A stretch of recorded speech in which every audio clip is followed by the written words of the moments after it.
اور رمضان کی فضیلت یہ ہے کہ انزل فیہ القرآن، کہ اس مہینے میں قرآن نازل کیا گیا۔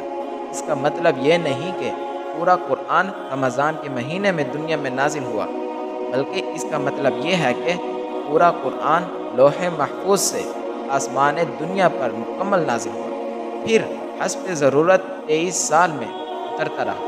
قرآن کے رمضان میں نازل ہونے کا ایک مطلب یہ بھی ہے کہ قرآن کے نزول کی ابتدا ماہ رمضان میں ہوئی۔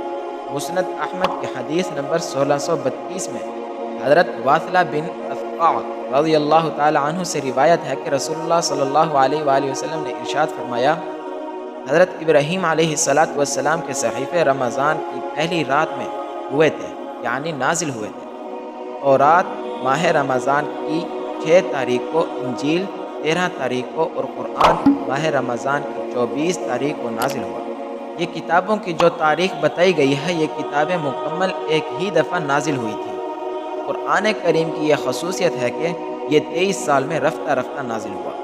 آگے قرآن کریم کی 2 صفات بیان کی گئی ہیں۔ پہلی صفت ہدی للناس، لوگوں کے لیے سراپا ہدایت ہے۔ دوسری صفت وبینات من الہدی والفرقان، ایسی روشن نشانیوں کا حامل ہے جو صحیح راستہ دکھاتی اور حق و باطل کے درمیان دو ٹوک فیصلہ کر دیتی ہے۔